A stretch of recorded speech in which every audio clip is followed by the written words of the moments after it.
Assalamualaikum warahmatullahi wabarakatuh. Jumpa lagi dengan saya di Pak Saf Channel ya. Apa kabar sobat Pak Saf semuanya? Semoga sobat Pak Saf selalu dalam keadaan sehat dan tetap semangat ya. Tetap patuhi protokol kesehatan. Pakai masker, double masker kalau perlu, hindari kerumunan, jaga jarak, segera vaksinasi dan hidup sehat ya. Oke, Sobat Pak Saf, kali ini saya akan meneruskan bahasan saya terkait dengan sosialisasi PO Serdos yang sudah saya share beberapa waktu yang lalu. Nah, kali ini saya akan membahas tuntas bagaimana cara melengkapi persyaratan wajib Serdos atau yang harus dilengkapi oleh DYS supaya bisa mengikuti Serdos tahun 2021. Oke, Kemendikbudristek sudah merilis panduan layanan Serdos pada aplikasi Sister untuk DYS ya. Jadi hari ini saya akan membahas sekaligus praktek langsung bagaimana cara melengkapi data-data yang dibutuhkan atau diwajibkan oleh panitia Serdos kepada DYS pada kegiatan Serdos Smart tahun 2021. Oke, kita lihat bareng-bareng ya. Ini aksesnya sudah ada sendiri ya, jadi DYS-nya pakai Sister PT sampai dengan mahasiswa juga melalui Sister PT ya. Kalau dulu kan agak berbeda ya, ada sistem sendiri, pada tahun ini semuanya berbasis sistem. Oke, berikutnya ini sangat teknis.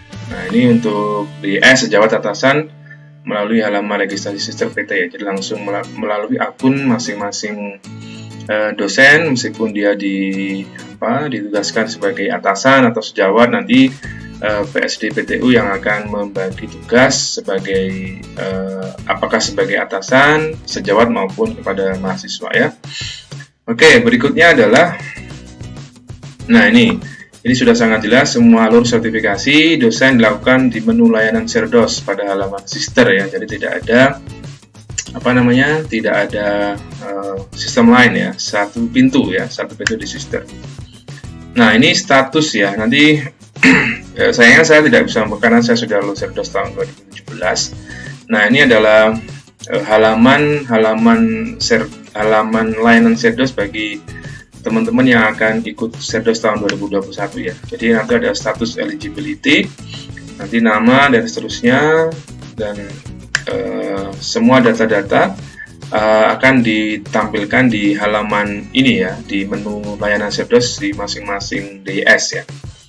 Misalnya ini ada yang dicetak merah, itu berarti tidak lengkap ya, atau tidak ada ya. Misalnya ini jabatan fungsional tidak ada, pangkat golongan tidak ada, dan BKD tidak memenuhi dan seterusnya. Kalau dilihat dari catatan merah ini, pastinya DYS tidak akan lolos ke tahap eligible ya, karena semua syarat yang dicetak merah ini merupakan syarat wajib ya. Jadi sangat mudah sekali kalau tidak eligible ya, pasti karena banyak syarat yang tidak terpenuhi. Nah, ini misalnya alasan tidak eligible ya. Misalnya kita lihat di sini,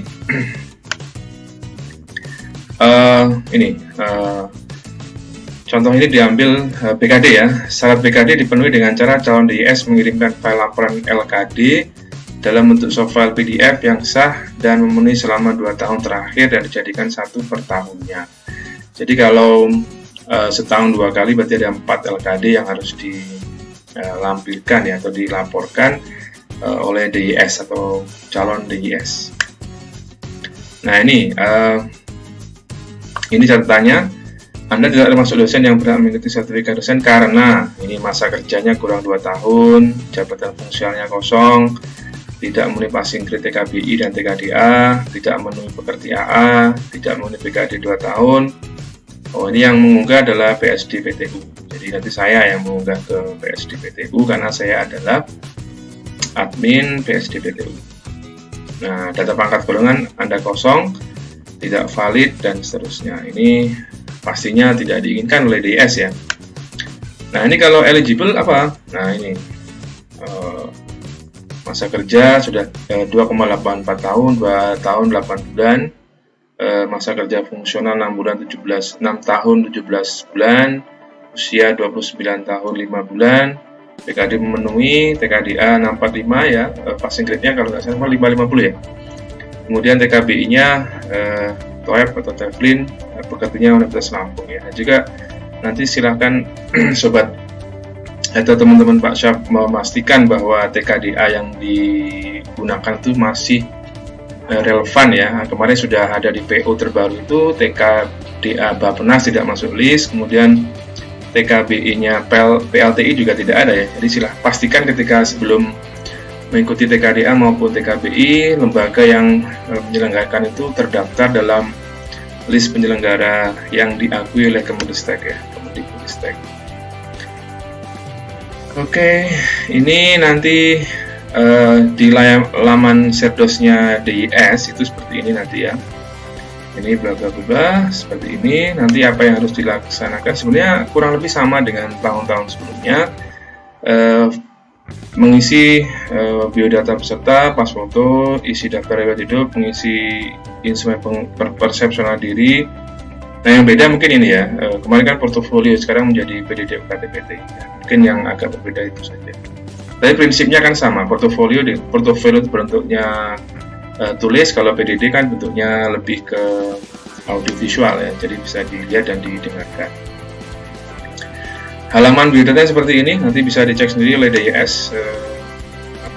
Petunjuk pengisiannya juga sama ini ya, lebih saya kira pasti bisa lah ya, pasti bisa mengisi. Ini kan juga sederhana sekali. Nah ini seperti ini. Nah ini rincian ini ya, rinciannya seperti ini, CV Serdos ini. Seterusnya bisa diverifikasi dan seterusnya. Nah ini juga ada ini yang kemarin ya, persepsional diri. Oke. Nah ini pengisian PDD UKT-PT-nya ya. Penyusunan dokumen PDD UKT-PT. Nah ini PDD UKT-PT sesuai dengan CV. Untuk unsur pengajar mau diisikan link yang bersifat publik dan bisa diakses siapa saja. Nah ini juga sudah ada minimal 150 kata untuk penelitian dan pengabdian dan seterusnya. Jadi sudah sangat ini ya, sangat lengkap ya. Jadi pastikan nanti yang dilihat ya.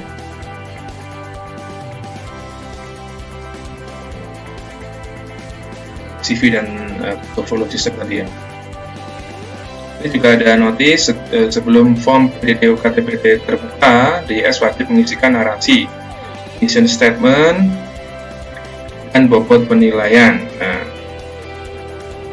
jadi ini sudah ada ya, sudah ada apa namanya rubriknya ya di PO Serdos kemarin ya. Mission statement. Nah ini mission statement sesuai dengan semangat ini DIS perlu membuat mission statement yang berisi pernyataan tentang dharma yang dipilih untuk dikontribusikan paling besar sebagai seorang pendidik. Nah ini berarti mission statement-nya harus dipilih di antara 3 atau tridharma itu yang paling kontributif terhadap sebagai pendidik apa, apakah di pengajaran, penelitian, atau pengabdian kepada masyarakat. Jadi harus dipilih ya, mission statement-nya harus dipilih salah satu dari 3 dharma itu ya. Nah, ini penilaian dan seterusnya. Setelah diisi, kemudian ketika sudah dicentang hijau semua berarti sudah lengkap. Validasi, ya validasi berarti sudah tidak bisa diubah lagi. Nah ini NPS-nya menyesuaikan dengan ini ya. Kalau NPS sudah selesai semua, persepsi dari atasan, sejawat, sudah selesai, biasanya langsung otomatis bisa keluar. Oke, lolos NPS. Nah, nanti ada keterangan lolos NPS juga. Ya, untuk rata skornya silakan dilihat di PO sendiri ya. Sudah ada cara perhitungnya NPS dari ketiga aspek itu. Kecuali yang tugas belajar termasuk dapat nilai minimal 4 ya. Lembar pengesahan, ini juga lembar pengesahan dari pimpinan. Nah, terima kasih. Nah, sekarang saya akan membantu ya atau memberikan sedikit cara bagaimana kita melengkapi data kita melalui sister ya. Karena bagaimanapun proses proses di Serdos itu kan berbasis di sister ya. Jadi sisternya dilengkapi dulu. Nah, setelah itu secara sistem portofolio kita di sister itu akan dinilai apakah kita layak masuk eligible Serdos atau tidak pada tahun ini. Jadi secara otomatis akan mudah sekali dibaca oleh sistem ya. Oke, caranya gampang sekali. Pastikan semua Anda semua sudah punya akun sister ya. Kalau belum silakan mengajukan ke admin PT untuk dibuatkan akun sister. Jadi seperti ini tampilan dari akun sister pribadi itu seperti ini ya. Nah, caranya bagaimana? Mulainya dari profil ya. Silakan profil itu dilengkapi mulai data pribadi. Nah, ini data pribadi seperti ini. Silakan nanti dilengkapi. Data-data di sister itu rata-rata sudah terintegrasi dengan PDDikti ya. Jadi kalau PDDikti-nya update, otomatis kita bisa langsung masuk ke sister ya. Kemudian in-passing ya. In-passing itu penyetaraan pangkat ya. Ini caranya pastinya harus sudah punya in-passing ya, karena 2 tahun setelah dosen tamu saya sudah asisten ahli dengan pangkat 3B ya, 3B atau penata muda. Nah, ini kalau ada yang baru silahkan ditambahkan, caranya juga gampang. Tinggal golongan pangkatnya berapa, SK-nya, tanggal SK atau TMT-nya, kemudian TMT angka kreditnya berapa, masa kerja. Nah, terus dokumen silahkan diupload di sini ya. Tinggal klik simpan ya. Jadi ini menentukan nanti ya, menentukan apakah sobat akan masuk ke DIS apa tidak ya. Kalau tidak lengkap ya seperti tadi, tidak eligible untuk ikut Serdos. Nah, ini jabatan fungsional juga sama caranya. Ya, karena saya sudah ngisi, sudah saya update, jadi saya belum ada update lagi, jadi saya mungkin berikan contoh yang kosongan saja ya. Jadi tambah, klik di menu tambah, kemudian sama jabatan fungsional apa, silakan dipilih di sini mulai dari asisten ahli sampai ke guru besar ya, atau profesor 1050. Dan nomor SK-nya berapa, ini TMT-nya kapan, kelebihan pengajarannya berapa, karena masing-masing jabatan fungsional kan ada kum minimal ya. Misalnya kalau lektor 300 itu ada kelebihan di aspek mana, itu bisa dituliskan di sini ya. Silahkan dilengkapi dengan mengunggah dokumen ya. Dokumennya misalnya SK jabatan fungsional apa gitu. Terus dipilih dokumennya, diupload, tautannya, jadi simpan dulu di Google Drive, nanti tautannya di copy di sini, baru kemudian diklik simpan ya, seperti itu. Jadi saran saya ya, yang pertama rapikan dulu data-data yang akan digunakan. Jadi lihat dulu di sini, dibuka dulu di sister apa saja yang harus diunggah. Nanti setelah itu dirapikan, syukur-syukur bisa dikodifikasi ya, supaya lebih mudah. Dari profil, nanti profil itu A, misalnya apa saja yang dibutuhkan in-passing itu A.1 dan seterusnya. Nah, kepangkatan juga kurang lebih sama ya, pangkatan ini. Kepangkatan itu kan linear dengan in-passing ya. Jadi in-passing itu kan penyetaraan pangkat bagi dosen PTS ya. Kemudian penempatan ini ya sesuai dengan home base kita sebagai dosen ya. Oke, berikutnya nah, pekerti AA itu masuk mana? Pekerti AA itu masuk ke kualifikasi ya, di diklat ini ya. Di diklat ini. Nah, diklat juga sudah nah ini beberapa diklat yang saya ikuti sudah saya upload di sini. Nah ini pekerti AA masuk di sini. Nah, applied approach, nah, data tidak melalui ajuan. Ya, ini kayak seperti saya unggah secara manual ya. Nanti teman-teman kalau sudah ikut, nah ini notisnya pengajuan data pekerti AA hanya dapat dilakukan sampai tanggal 27 Agustus. Periksa kembali di tombol riwayat ajuan dan pastikan telah melakukan simpan dan ajukan data ya. Jadi setelah itu tidak akan diterima pengajuan pekerti AA. Jadi pastikan sobat semua sudah mengajukan sebelum tanggal 27 atau maksimal tanggal pukul 23.59 ya. Jadi di situ pastikan juga pekerti AA-nya yang diakui oleh Kemdikbudristek ya. Jadi silakan dicek lagi di PO-nya supaya tidak salah memilih penyelenggara ya. Jadi 57 PT penyelenggara pekerti atau AA, dan juga sesuai dengan surat edaran yang tahun lalu itu ada beberapa kampus juga yang menjadi penyelenggara resmi oleh pekerti maupun AA. Jadi di situ nanti silakan diunggah di sini. Nah, berikutnya adalah ini qualified diklat, kemudian ini juga pendidikan formal juga silakan diisi karena syarat juga harus S2 minimal ya. Berikutnya adalah riwayat pekerjaan, saya kira tidak. Oh ya, ini riwayat pekerjaan menunjukkan ini ya, menunjukkan masa kerja ya, nanti bisa dilihat di. Oh ya, jadi ini tidak terlalu inilah ya, tidak terlalu dibutuhkan ketika Serdos. Nah, ini TKBI sama TKDA taruh mana? Ditaruh di tes ya, tes ya, pilih tes, kemudian nah ini. Nah, ini juga sama, pengajuan TKBI dan TKDA hanya dapat dilakukan sampai tanggal 27 Agustus 2021. Nah, ini sudah. Nah, pastikan TKBI dan TKDA-nya tetap benar ya, sesuai dengan lembaga yang diakui oleh Kemdikbudristek ya. Yang paling beda adalah TKBA Bappenas tidak ada di list, kemudian TKBI PLTI juga tidak ada di list ya. Jadi mohon usahakan mengikuti di lembaga-lembaga yang tercantum di PO itu ya, di pedoman operasional, supaya tidak menyesal dan bisa lolos ke tahap berikutnya. Oke, saya kira itu ya. Saya kira itu terkait dengan syarat-syarat yang harus dilengkapi oleh syarat-syarat yang harus ada calon DIS ya, calon DIS.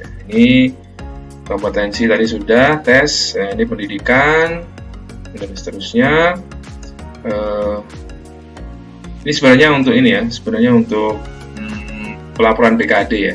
Tapi karena BKD-nya masih menggunakan aplikasi ya, beberapa Kopertis masih atau LDT masih menggunakan aplikasi, nanti mekanismenya oleh PSDPTU. Jadi sepertinya tidak ada laman upload di sini, nanti yang mengupload adalah PSDPTU. Nah, ini kalau BKD belum dibuka ya, rekap kegiatan ini belum dibuka. Jadi nanti akan saya lanjutkan lagi untuk bagaimana cara melaporkan BKD melalui Sister ya. Jadi nanti semuanya akan berbasis di Sister.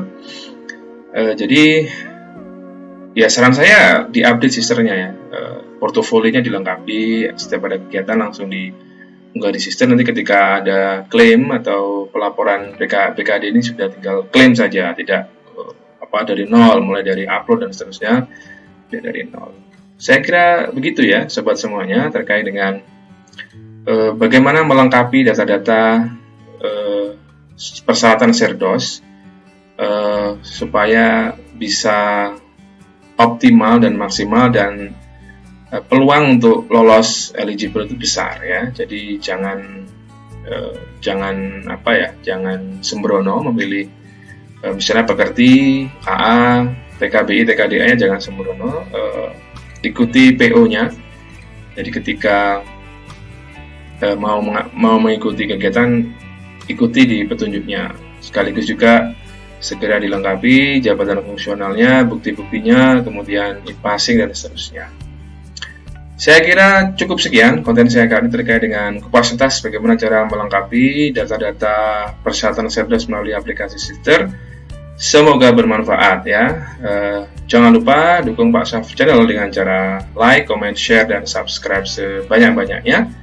Karena apa? Subscribe itu gratis ya. Jadi jangan pelit-pelit. Kalau pelit ya nggak apa sih, tapi jangan pelit lah, supaya nanti saya tetap bisa memberikan konten-konten yang bermanfaat bagi kita semua sebagai dosen ya. Oke, stay safe, stay healthy. Assalamualaikum warahmatullahi wabarakatuh.